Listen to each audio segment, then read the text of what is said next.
ఒక చిన్న ఊరు. ఆ ఊరిలో మీనా మరియు అంజలి ఇద్దరు మంచి ఫ్రెండ్స్. ఒక రోజు వారి ఇంటి పక్కనే చిన్న ఖాళీ మైదానంలో ఇద్దరూ ఆడుకుంటున్నారు. మీనా గాలిపటంతో పరుగెత్తుతోంది. అంజలి వెనుక వస్తోంది. మీనా ఆనందంగా, చూడు అంజలి, మన గాలిపటం ఎంత ఎత్తుకి ఎగురుతోంది. అంజలి నవ్వుతూ, ఇది తానే ఎగరాలనుకుంటుందేమో, బహుశా మాంత్రిక గాలిపటం అయి ఉంటుంది. ఇద్దరూ గాలిపటంతో ఆకాశంలోకి ఎగురుతున్నారు. పక్షులు చుట్టూ ఎగురుతున్నాయి. అంజలి ఆశ్చర్యంగా ఇలా అంటుంది, మీనా, మనం నిజంగానే ఎగురుతున్నాం. మీనా గట్టిగా కేక వేసి ఇలా అంటుంది, ఇది జీవితంలోనే గొప్ప సాహసం.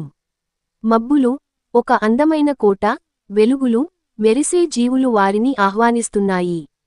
అక్కడ ఉన్న జీవులు ఇలా అంటాయి వారితో, మాంత్రిక గాలిపటం నిజమైన స్నేహితులను మాత్రమే ఇక్కడికి తీసుకువస్తుంది. మీనా మరియు అంజలి ఒకరిని ఒకరు చూసుకుంటూ, వావ్ అని అంటారు. నల్లటి మబ్బులు దగ్గరకి వస్తున్నాయి. మీనా ధైర్యంగా గాలిపటాన్ని పట్టుకుంటుంది. అంజలి ఆపుతుంది. మీనా ఇలా అంటుంది, నేను వాటిని తోసేస్తాను. అంజలి వద్దు, అలా కాదు మీనా, మనం కలిసే చేద్దాం అని అంటుంది. మీనా తల ఊపుతూ, సరే, కలసి చేద్దాం. ఇద్దరూ కలిసి గాలిపటాన్ని పట్టుకుని లైట్ వెదజల్లుతారు. తుఫాన్ చెదరిపోతుంది. సూర్యకాంతి తిరిగి వస్తుంది. గాలిపటం వారిని మెల్లగా పార్క్లో దింపుతుంది. అంజలి సంతోషంగా, ప్రామిస్ చెయ్ మీనా, ఎప్పటికీ మనం బెస్ట్ ఫ్రెండ్స్గా ఉంటాం కదా. మీనా నవ్వుతూ, కౌగిలించుకుంటూ, ప్రామిస్.